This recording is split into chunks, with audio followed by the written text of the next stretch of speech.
An interesting name hit the portal this morning or intending to transfer. Arkansas quarterback KJ Jefferson. Could we see a reunion with offensive coordinator Kendal Briles? We'll talk about that next here on Locked On Horned Frogs. You are Locked On Horned Frogs, your daily podcast on the TCU Horned Frogs, part of the Locked On Podcast Network, your team every day.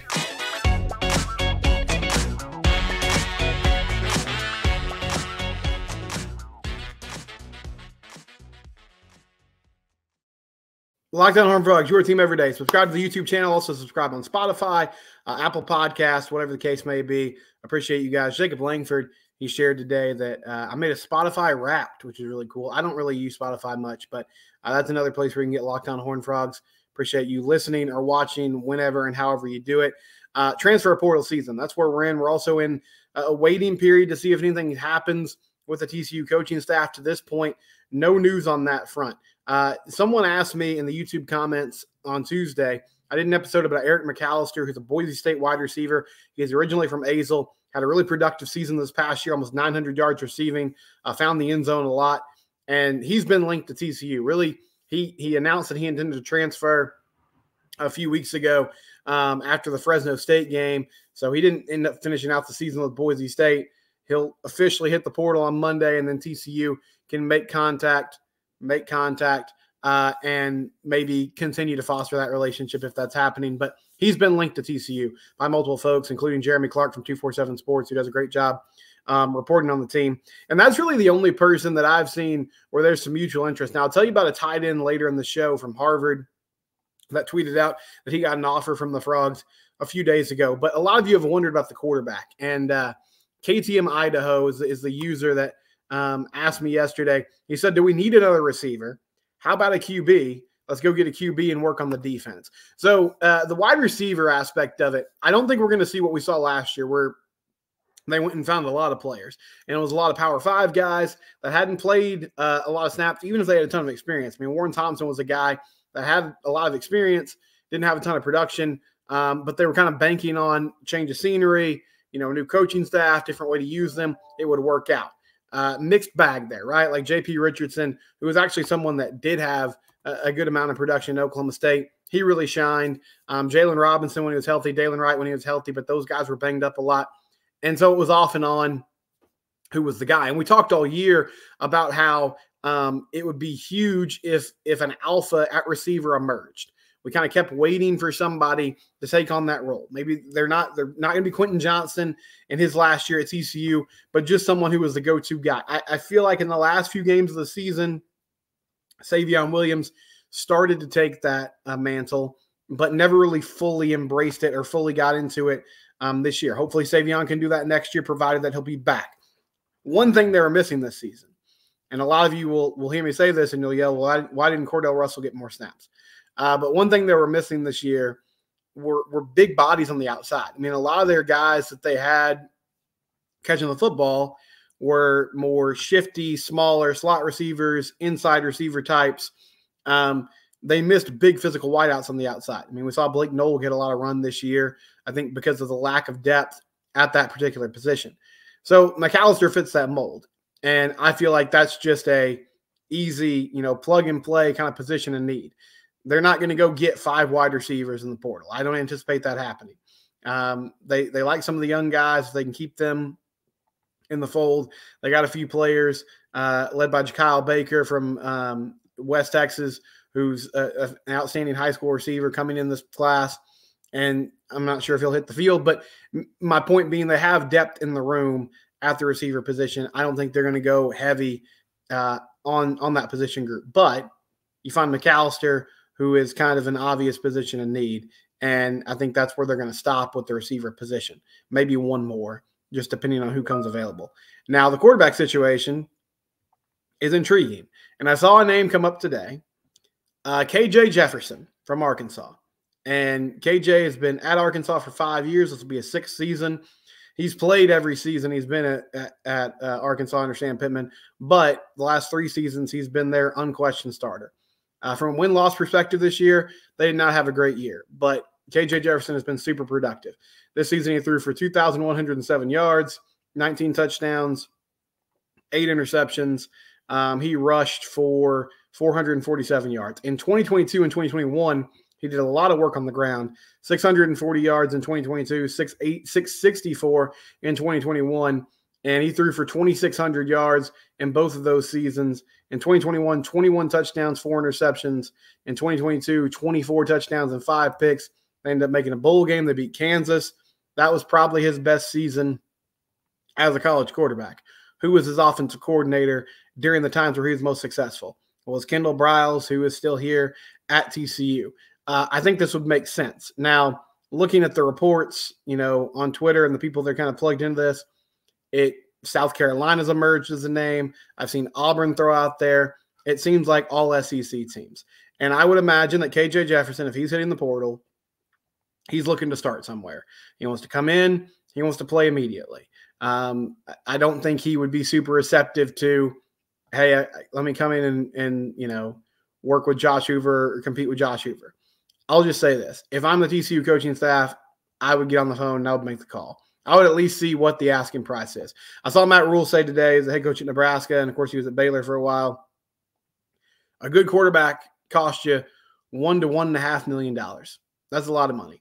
And so if TCU looks at the situation and says, well, we want to instead beef up our offensive line and move forward with Josh Hoover, I get it. But I would at least, kick the tires and see like, hey, what's going on with KJ Jefferson? Because if he has any interest in coming in and being a 1-year kind of stopgap player that can help bridge the gap, between himself and the young QBs, then I feel like it's worth it. It gives you that dual threat that Kendall loves to have in his offenses. He's super experienced. He's played in the SEC. Yeah, the win-loss record wasn't fantastic this year, but this is the type of guy who could come in and immediately understand the offense, understand what's happening. Now, fascinating thing about what they did is, and I talked with someone from the coordinator project this offseason about Kendall and kind of his philosophy. They really slowed things down at Arkansas, and they leaned heavily on the run game. And a big part of the run game was using him as a threat. His ability to run the ball made a big difference. And it changed the numbers in the run game, and it allowed the team to play freer and easier, and it just helped every aspect of it. So Kendal Briles knows how to use him. It seems like just kind of an easy situation. Now, I don't know what his aspirations are, and that was the problem last offseason. I think in my mind, I don't feel like anybody was promising Chandler Morris the job. But the tricky thing with QBs is, one, you're going to have to spend money. And then two, it's so much just about who's there, who's available, and who can make plays. Or not who can make plays, but just if you can start or not, right? Like, so I don't know. I feel like they're going to bring a QB in, to answer your question. But last season, they swung and missed on a few players. And honestly, it was guys that were young. Like, the funny thing about it is Sawyer Robertson went to Baylor, and I assume a big reason why he went to Baylor was because he thought he could beat out Blake Shapen, and he felt like he had a better chance to beat out Blake Shapen than he did Chandler Morris. And he got a few starts this year because Blake Shapen was banged up. And I mean, in a roundabout way, maybe he's in a better situation now because Shapen's apparently in the portal. So he would appear to be the next replacement unless Baylor brings somebody else in. But bottom line was he didn't end up playing a lot, right? Like Walker Howard at Ole Miss, he goes there and he sits behind Jackson Dart all season. And I don't know who their QB of the future is going to be. But it's like you got to have one or the other. Either you give somebody a payday or you give them the chance to start right away. And it didn't seem like last offseason TCU had that opportunity. I don't know how much that's changed going into this season. But KJ Jefferson's definitely someone I would be like, hey, what would it take? Because as much as I love Josh Hoover, and I think there is a way that he can be successful in the offense next year. But if you're going to go that route, you better be ready to beef up this offensive line and get them to a place, towards the end of the season, they got better at pass blocking, but you have to protect the pocket because I feel like Josh is not a statue back there. And maybe as he gets more comfortable in the offense, his legs become something that he uses more just because he has a greater understanding of the reads and the different things that he has to do, his different responsibilities. but it wasn't a huge part of what they did this past season in the 6 games that he played. So that's just a name to watch. I'll also say John Neighbors, who does Locked On Razorbacks, he sent out a note that he hasn't heard exactly if KJ's decided yet. KJ sent out an Instagram story, I think, where it was like, I haven't made a decision. But the reports are out there that he intends to hit the transfer portal. And starting Monday, he'll be available to talk to people. If there hasn't been some tampering going on behind the scenes before then, we'll see what happens over the next few days and the next few weeks. When we come back, the Frogs offered a tight end in the portal. Who's going to replace Jared Wiley? We'll talk about that next here on Locked On Horned Frogs. PrizePicks, it's the best place for daily fantasy games, the best opportunity to try to make some money. It's just simple over-unders on stat lines for individual players. And they have a really cool combo projection system going on right now in their specials league.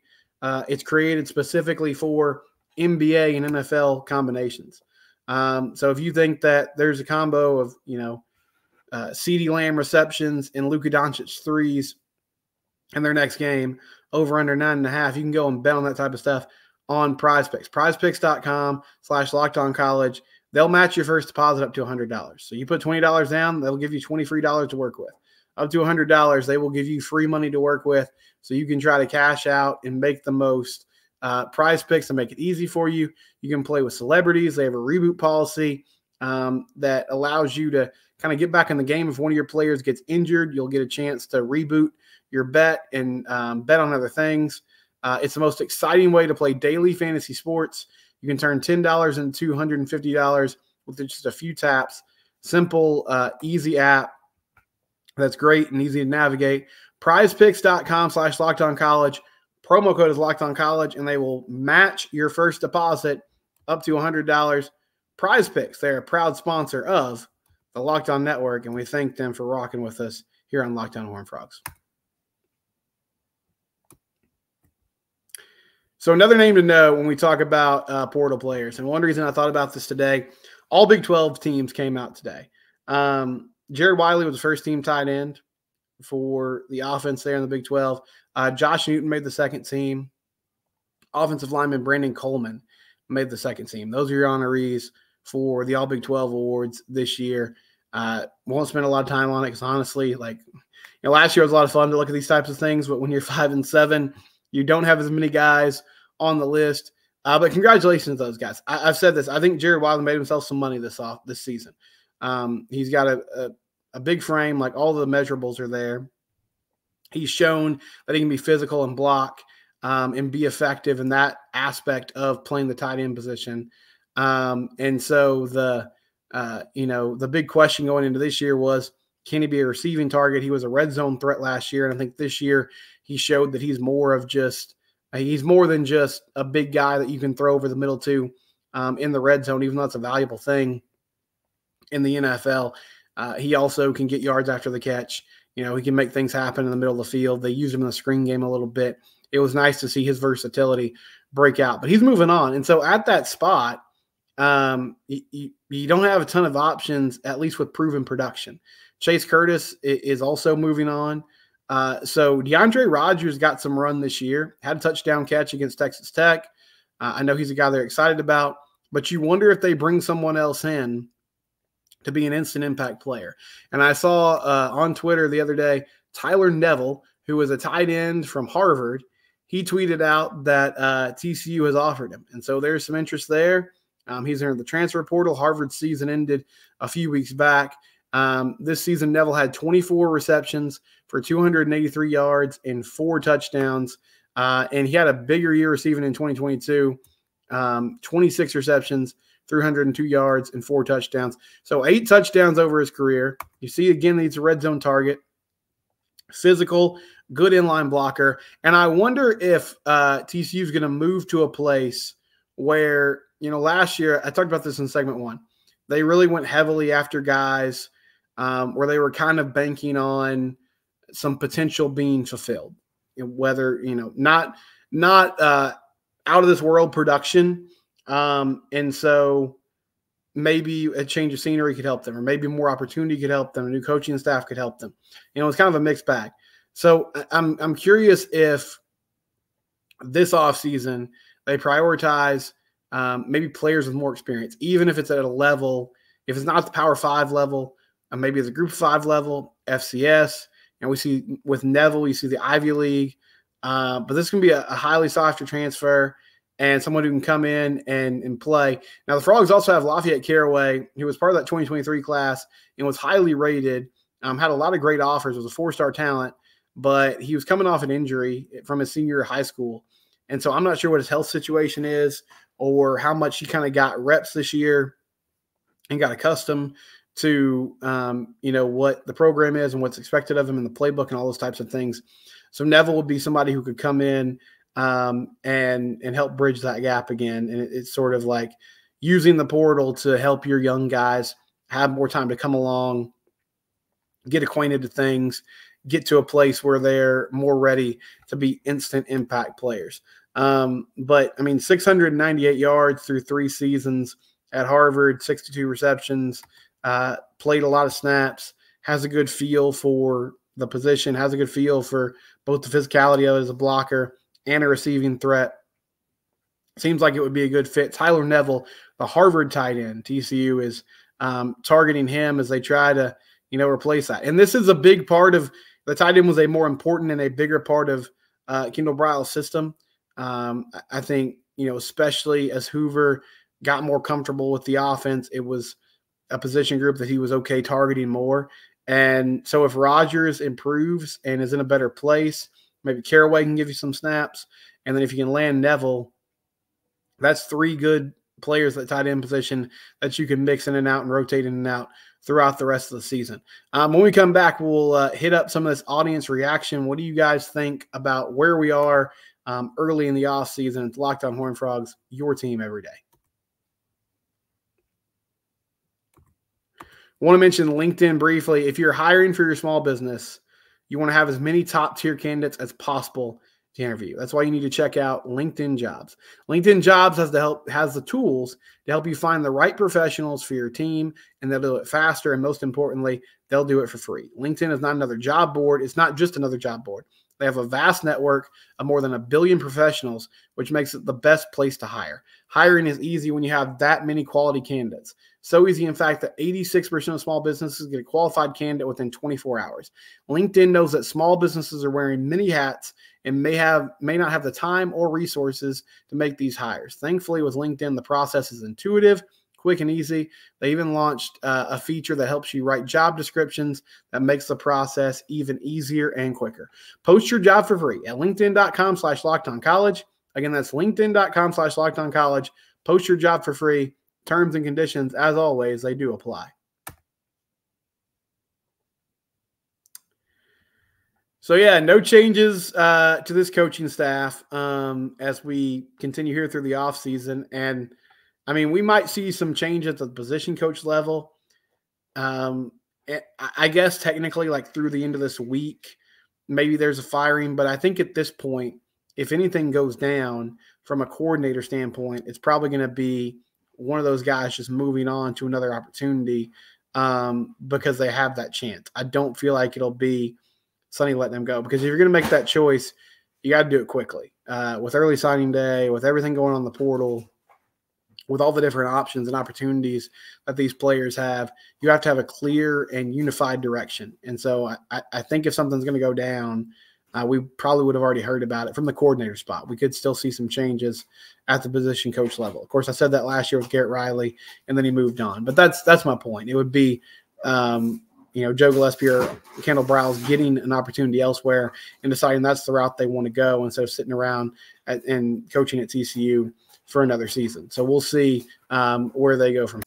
On tomorrow's show, we will go in a little bit of a different direction. We have Andy Patton on from Locked On College Basketball. We'll talk about this TCU Horned Frogs basketball team. They have an exciting matchup against Georgetown on Saturday. Ed Cooley, new coach there at Georgetown, came over from Providence. And so really, Georgetown's not having a great start to the season, but first real true kind of test from a Power 6 team in a team that we could see in the tournament down the line if they can figure it out and get things going. And then they'll play Clemson next weekend, and Clemson's undefeated.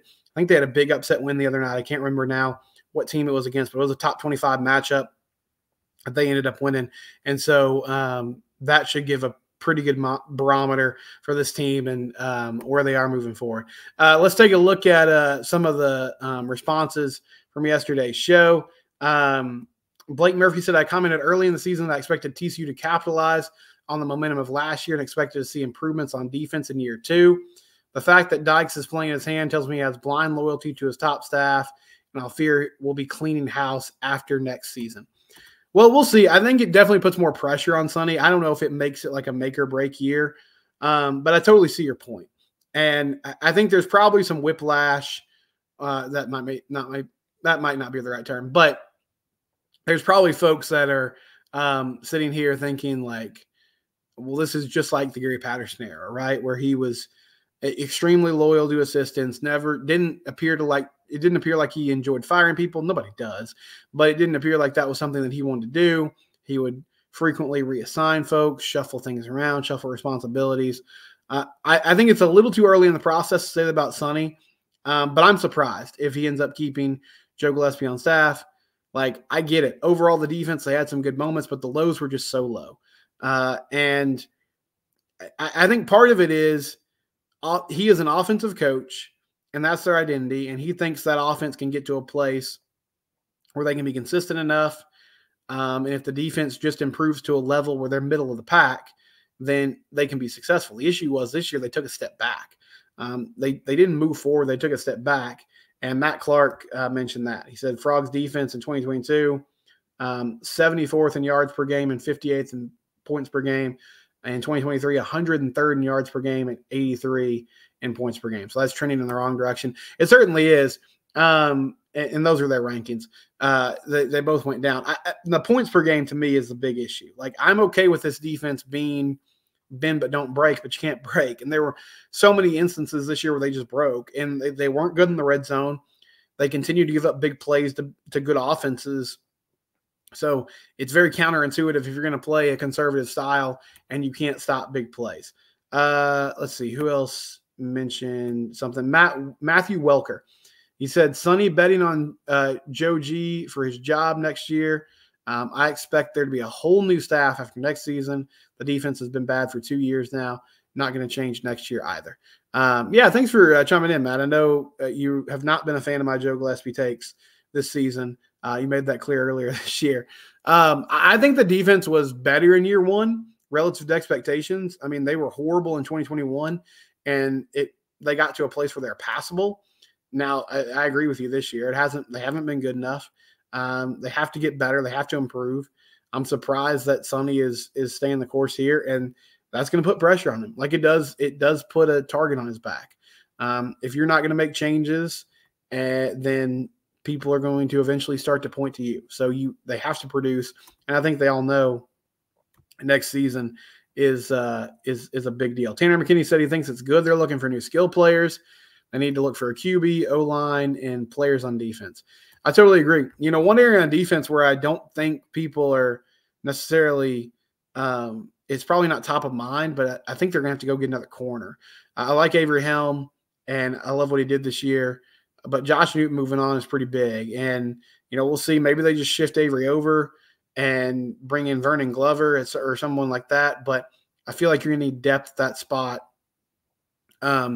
And, of course, Channing Kanda and Mason White will be back as well. But you could use a plug-and-play corner, somebody who you feel like you're confident could start and immediately get things done. David May said he wonders if Kendall will get a call from his brother-in-law. Yeah, so Jeff Lebby is leaving Oklahoma as the offense coordinator, and he just took a job. He took the Mississippi State job. He's the head coach now at Mississippi State. I could see that happening. You know, other names to watch, like Kaz Kazadi has ties with Jeff Lebby as well, but haven't really heard much on that front. Haven't heard much chatter on that front. But it would make sense. It would be a move that would be logical for sure. And so we'll see if that happens. Someone mentioned Spencer Sanders, going and getting Spencer Sanders. I don't even know that he's in the portal. I'm not surprised that anybody still has eligibility because everyone has like 7 years of eligibility now. Man, Spencer has been playing college football for a long time. But yeah, I mean, that's a name, right? Like he's got a ton of experience. you feel like he'd come in and start. I don't feel like that's the best fit, but I get what you're going with it in that direction, and sort of in a similar mold to KJ Jefferson, just a really experienced quarterback who you feel like could play immediately. We'll be back tomorrow. We'll have some basketball talk for you. It's Locked On Horned Frogs, your team every day.